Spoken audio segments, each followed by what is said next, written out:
perdagangan internasional. Sebelum masuk ke materi perdagangan internasional, kali ini saya akan memberikan gambar. Nah, menurut kalian, bagaimana sih barang di suatu negara itu bisa berada di negara lain?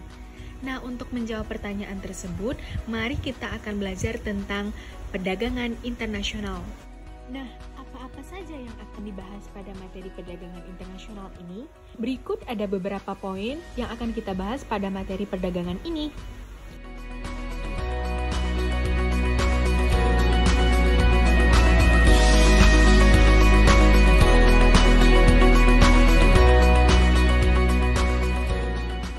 Perdagangan internasional adalah kegiatan jual beli yang dilakukan satu negara dengan negara lain, di mana hal ini terjadi sebagai akibat keterbatasan sumber daya yang ada di negara tersebut. Negara-negara di dunia belum mampu memproduksi semua barang dan kebutuhan sendiri. Mereka harus menerima bantuan dari negara lain. Hal inilah yang menyebabkan terjadinya perdagangan internasional.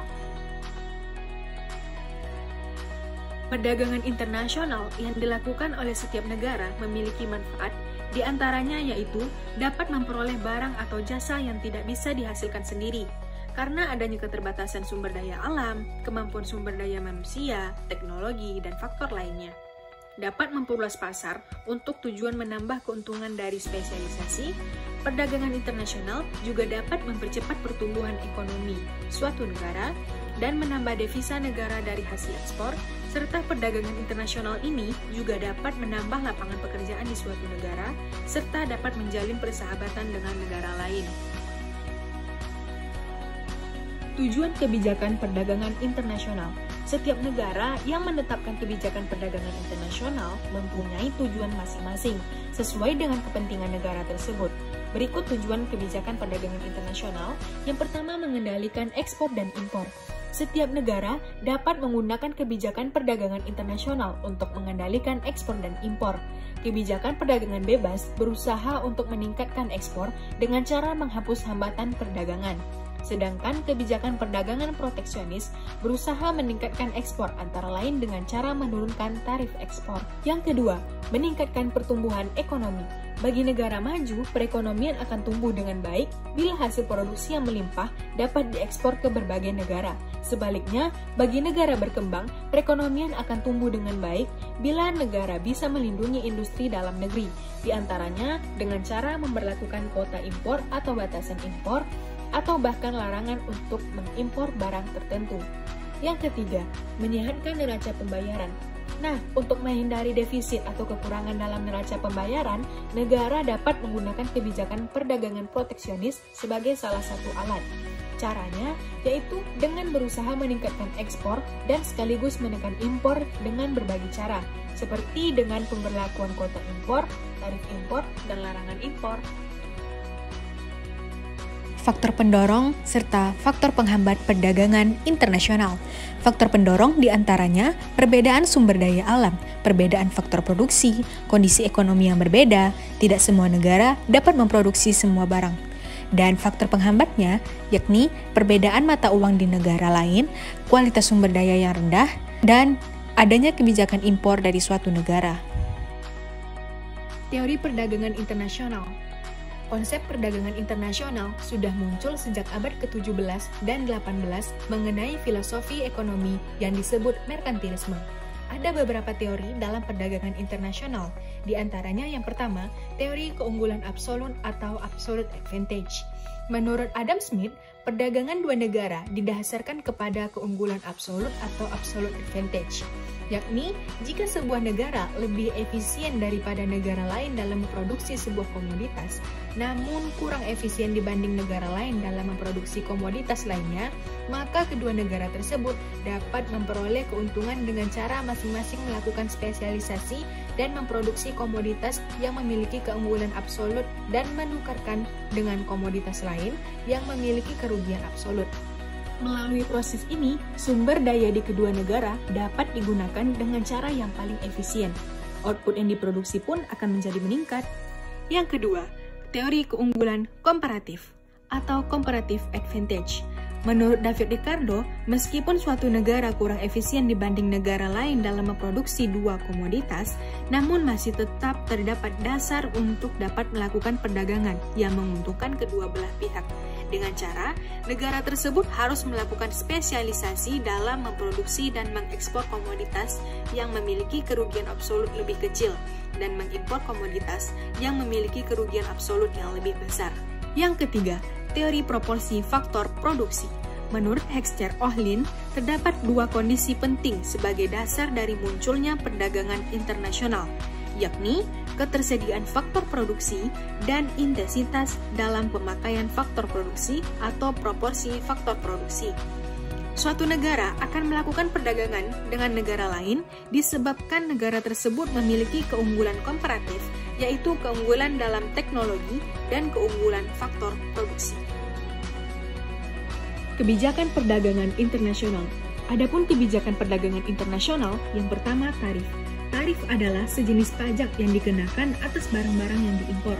Dampak tarif akan meningkatkan biaya pengiriman barang ke suatu negara. Yang kedua, subsidi ekspor. Subsidi ekspor adalah pembayaran sejumlah tertentu kepada perusahaan atau perseorangan yang menjual barang ke luar negeri. Dampak dari subsidi ekspor adalah meningkatkan harga di negara pengekspor, sedangkan di negara pengimpor harganya turun. Pembatasan impor. Pembatasan impor atau import quota merupakan pembatasan langsung atas jumlah yang boleh diimpor.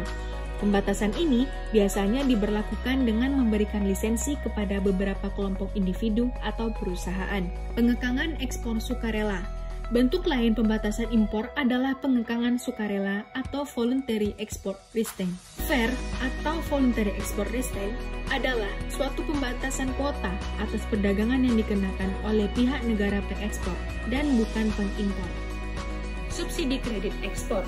Subsidi kredit ekspor ini semacam subsidi ekspor, hanya saja wujudnya dalam pinjaman yang disubsidi kepada pembeli, pengendalian pemerintah atau national procurement. Pembelian-pembelian oleh pemerintah atau perusahaan yang diatur secara ketat dapat diarahkan pada barang-barang yang diproduksi di dalam negeri, meskipun barang-barang tersebut lebih mahal daripada yang diimpor. Alat pembayaran internasional. Dalam melakukan perdagangan internasional, pembayaran dapat dilakukan dengan kontan atau tunai. Yang kedua, telegraphic transfer. Telegraphic transfer adalah sistem pembayaran yang dilakukan dengan menggunakan cek yang diteruskan oleh telegram. Yang ketiga, wesel. Alat pembayaran internasional bisa dilakukan oleh bank dengan kesepakatan pembeli dan penjual sebelumnya. Dengan menggunakan wesel, berarti pihak bank dalam negeri akan mengeluarkan surat perintah pembayaran kepada bank di luar negeri sesuai dengan tujuan, jumlah uang, dan nama orang yang tertulis di dalam wesel. Nah, yang keempat, letter of credit, di mana bank berperan sebagai pihak perantara yang menjamin barang dengan pemberian kredit. Cek. Pembayaran internasional dapat pula dilakukan dengan cara cek. Pembayaran dilakukan dengan cara importir mengirimkan cek kepada eksportir melalui bank yang ditunjuk di negara eksportir. Bank yang ditunjuk biasanya adalah bank yang mempunyai cabang di negara importir agar eksportir dapat mudah mencairkan cek tersebut. Emas. Pembayaran dengan emas dilakukan dengan menentukan berapa nilai suatu barang terhadap emas, baru kemudian dibayar dengan menggunakan harga emas dari barang tersebut. Sistem ini digunakan untuk menjaga nilai dari harga suatu barang supaya tidak rusak oleh inflasi. Neraca pembayaran internasional atau balance of payment merupakan catatan yang tersusun secara sistematis mengenai seluruh transaksi ekonomi secara internasional yang dilakukan penduduk suatu negara itu dengan penduduk negara lain dalam jangka waktu tertentu, biasanya 1 tahun. Nah, neraca pembayaran memiliki dua sisi. Nah, yang pertama sisi debit. Transaksi debit adalah transaksi yang menimbulkan kewajiban bagi penduduk suatu negara untuk melakukan pembayaran kepada penduduk negara lain. Nah, contohnya itu seperti Indonesia membeli produk atau barang dari Malaysia. Nah, maka transaksi tersebut menimbulkan kewajiban untuk mengadakan pembayaran kepada Malaysia. Nah, sehingga transaksi jasa tersebut merupakan transaksi debit yang dicatat dalam neraca pembayaran dengan tanda minus. Yang kedua, dengan sisi kredit. Transaksi kredit adalah transaksi yang mengakibatkan timbul atau bertambahnya hak bagi penduduk negara yang mempunyai neraca pembayaran tersebut untuk menerima pembayaran dari negara lain. Nah, contohnya itu seperti Indonesia menjual barang ke Malaysia. Nah, maka transaksi tersebut menimbulkan hak untuk menerima pembayaran dari Malaysia. Maka transaksi tersebut merupakan transaksi kredit yang dicatat dalam neraca pembayaran dengan tanda positif. Fungsi neraca pembayaran internasional antara lain yaitu sebagai alat pembukuan agar pemerintah dapat mengambil keputusan yang tepat mengenai jumlah barang ataupun jasa yang sebaiknya keluar atau masuk dalam kebatas wilayah suatu negara, serta untuk mendapatkan keterangan-keterangan mengenai anggaran alat-alat pembayaran luar negeri. Nah, yang kedua, sebagai alat untuk mengukur kondisi ekonomi yang terkait dengan perdagangan internasional di suatu negara, sebagai alat untuk melihat gambaran pengaruh transaksi luar negeri terhadap pendapatan nasional dengan negara yang bersangkutan. Yang ketiga, sebagai alat untuk memperoleh informasi rinci terkait dengan perdagangan luar negeri. Yang terakhir, sebagai alat kebijakan moneter yang akan dilaksanakan oleh suatu negara. Kurs valuta asing. Dalam kegiatan perdagangan internasional, hal lain yang harus disepakati sebelum transaksi dimulai adalah mata uang atau valuta asing yang akan digunakan dalam menyelesaikan pembayaran. Mata uang asing atau kurs valuta adalah perbandingan nilai mata uang suatu negara terhadap mata uang negara lain. Cara menentukan nilai kurs valuta asing. Yang pertama, sistem kurs tetap. Sistem kurs tetap adalah situasi bahwa nilai kurs mata uang dalam negeri ditetapkan berapa besar nilainya oleh pemerintah negara tersebut. Dalam sistem ini, pemerintah dalam mengatur nilai mata uangnya dalam harga tertentu telah melakukan berbagai langkah dan kebijakan yang akan mereka tetapkan. Yang kedua, sistem kurs bebas atau mengambang. Dalam sistem ini, besarnya suatu nilai pertukaran kurs diserahkan kepada mekanisme pasar dengan syarat yaitu tanpa adanya campur tangan pemerintah. Besarnya tingkat permintaan dan penawaran terhadap mata uang menentukan tinggi rendahnya kurs mata uang tersebut. Yang ketiga, sistem kurs mengambang terkendali. Nah, sistem ini merupakan gabungan dari dua sistem, yaitu sistem kurs tetap dan sistem kurs bebas.